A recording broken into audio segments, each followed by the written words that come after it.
lagi di Podcast Forensik Podcast. Bersama saya Dr. Muda Muhammad Fadli Palevi Dan saya Dr. Muda Muhammad Deki Nasution. dan dengan narasumber kita Dr. Hasan Petrus, spesialis forensik.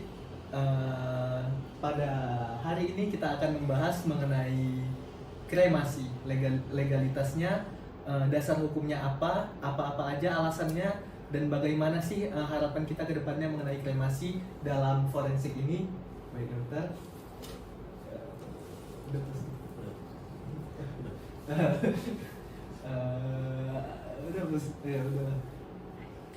Baik, selamat pagi dokter. Ya, selamat pagi dok. Gimana kabarnya dokter? Baik. Baik dokter. Jadi izin kami tanya sedikit mengenai kremasi, tidak apa-apa dokter? Ya. Baik dokter. Jadi cerita tentang kremasi, pertama sekali kami ingin tahu nih dok, kira-kira apa sih dasar hukum mengenai kremasi di Indonesia? Apakah sudah ada atau belum dokter? Terkait dengan kremasi ini biasanya berhubungan dengan kepercayaan ataupun agama ya. Yang biasanya itu agama Hindu. Yang ketika mereka meninggal biasanya dikremasi. Nah, terkait dengan undang-undang pemerintah, ya saya kira belum ada itu terkait dengan kremasi ini. Tapi dari sudut pandang kedokteran forensik, siapa saja yang boleh dikremasi, ya tentu kalau kematian orang tersebut tidak ada dugaan unsur pidana, saya kira ya boleh. Tapi kalau kematian orang itu diduga ada unsur pidananya, maka sebelum dikremasi harus dilakukan pemeriksaan kedokteran forensik. Sama seperti masyarakat di tengah-tengah, ya di masyarakat yang meninggal kalau diduga suatu tindak pidana, kan tidak boleh segera dikubur, harus dilakukan pemeriksaan kedokteran forensik baru dikubur. Apalagi kalau dikremasi, karena itu adalah membakar jenazah. Kalau tadi dikubur umpamanya ya bisa dibongkar, walaupun penguburan itu sendiri akan menghilangkan barang bukti, apalagi kalau dikremasi. Nah, saya kira itu yang paling penting. Selanjutnya kami izin bertanya dokter, setelah kremasi kira-kira apa saja yang dapat dianalisis oleh dokter forensik? Nah, kalau dia sudah menjadi debu, saya kira akan menjadi sulit sekali. Makanya saya yakin tempat kremasi itu sendiri mereka pasti sangat selektif dalam menerima jenazah yang akan dikremasi. Artinya memang punya dokumen riwayat kematian yang jelas. Termasuk tadi kematiannya itu diakibatkan oleh suatu penyakit apa, terutama juga apakah ada unsur pidananya atau tidak. Nah, karena kalau begitu sudah dikremasi rasanya sulit sekali ya untuk mendeteksi dugaan tindak pidananya.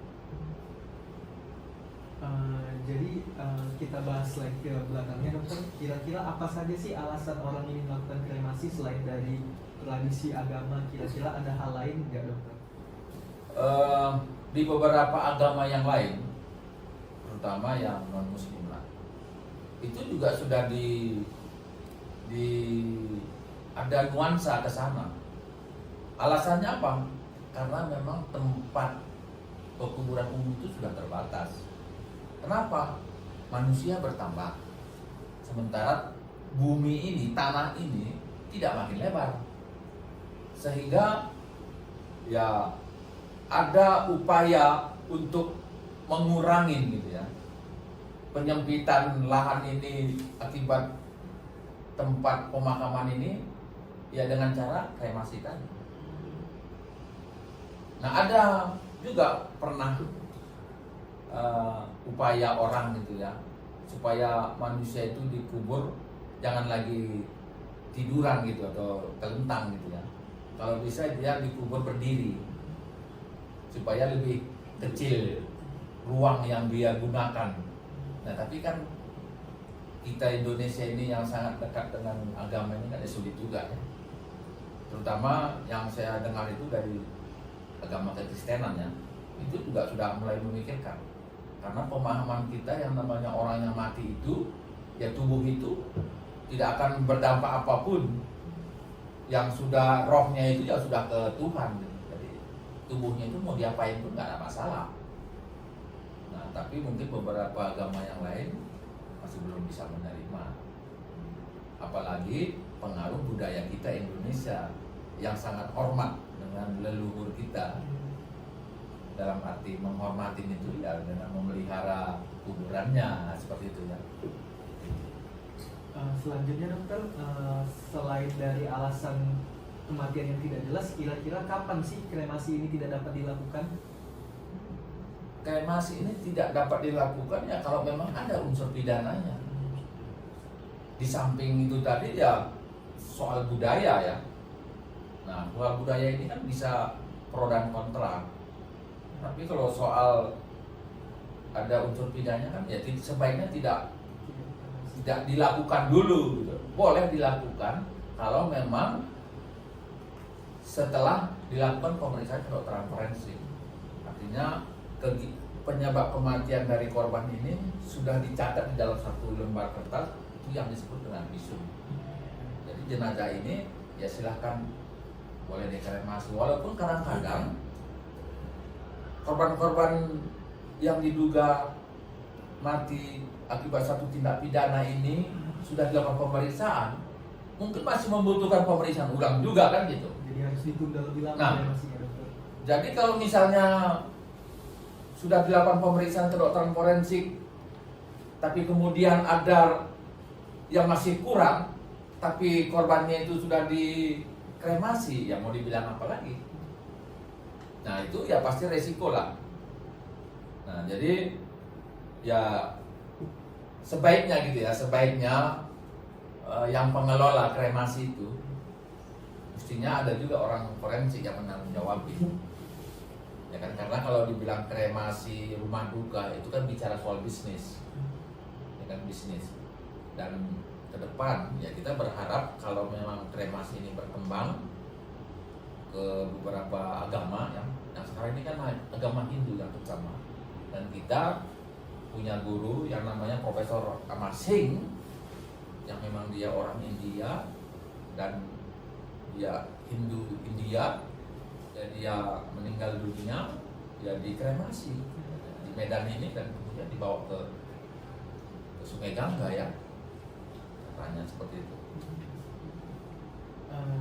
Terakhir dokter, selain daripada harapan dokter, kira-kira ada lagi nggak harapan dokter mengenai legalitas kremasi di Indonesia ke depannya dokter? Nah kalau nanti ini menjadi suatu kebutuhan, saya kira pemerintah mesti membuat undang-undang terkait dengan kremasi. Di samping tadi, karena ini suatu boleh dibilang ya pemusnahan jasad gitu ya, kira-kira seperti itu, maka sangat dibutuhkanlah ahli forensik dalam menilai satu kematian jenazah ini apakah ada unsur pidana apa tidak. Saya kira sampai saat ini belum dilibatkan lah, karena sekarang paling rumah duka yang melibatkan ahli kedokteran forensik itu pun belum juga merata. Nah kita berharap pemerintah maupun perhimpunan untuk melihat itu supaya nanti korban-korban yang meninggal ataupun ya pasien ataupun masyarakat yang meninggal yang tidak jelas penyebab kematiannya supaya lebih terselektif lah ke depan untuk menilainya itu, supaya nanti setiap kasus tindak pidana yang terjadi bisa diselesaikan dengan baik. Saya kira itu. Untuk teman saya Zaki, apakah ada lagi yang ingin ditambahkan? Mungkin itu saja untuk hari ini ya dokter. Terima kasih banyak dokter. Baik. Demikian podcast kami.